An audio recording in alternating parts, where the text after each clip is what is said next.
The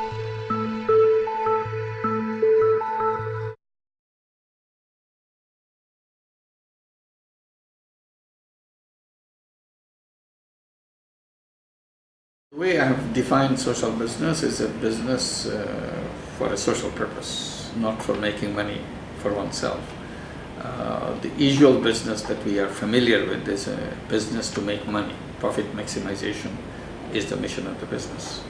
So I'm talking about social business, which is business to impact on other people's life, not to benefit personally. So in a way, this is the reverse of the conventional business idea.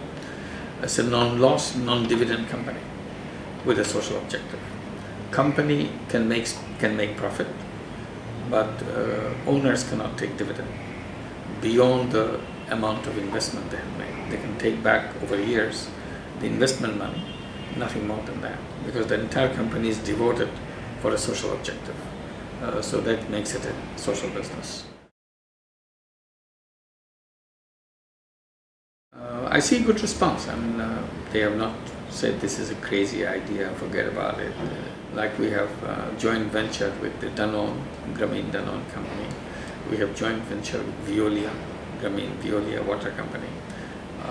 We are in the process of setting up another joint venture, BASF, Grameen company. So there are several, really, many more are coming to discuss. I see a lot of interest coming from big companies, small companies, and in general, young people take a lot of interest.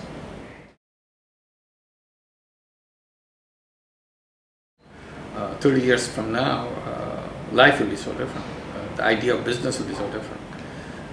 Idea of interacting with each other will be so different. So I would say it will be very different, and money making will not play a very major role in it. It's more how you feel happy in your life, what you do, rather than making money. Today, the only way you can be considered successful if you make a lot of money.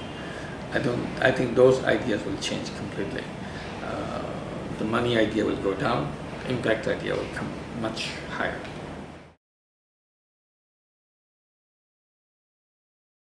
You are the one who will be creating the world that I'm talking about, which will be very different. So you figure it out, what kind of world that you would like to have. As if you are sitting in front of a computer, you can create your own world. What would you create in your computer? Once you do that in your computer, then you come back to the real world and do it. What would you create? What is the idea that moves you, that excites you? Do that. So for every young person, I'll have the same idea that why you should create what you want to create. First, make a list of what will be the features of this world that you want to see in that world. And once it's done, your list is complete, check back every month, every year, whether you still feel strongly about everything that you said. If you want to change, you change. Once you see that you're not changing much anymore, then you found your world that you want to be in and you want to create, and go ahead and do it, and it'll be done. And that's how the whole world will be created, because people see in a certain way, and that's what they will do, and it will be done.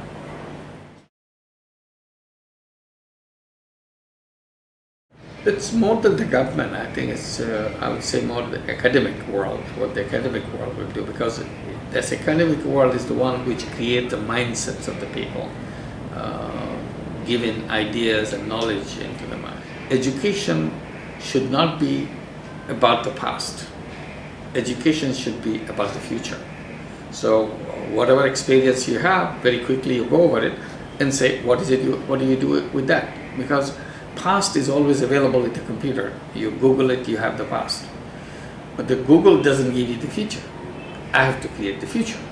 So that's our part, my part. So the students, young people, can learn how to think for themselves freely, rather than being biased by their religion, by their teachers, by their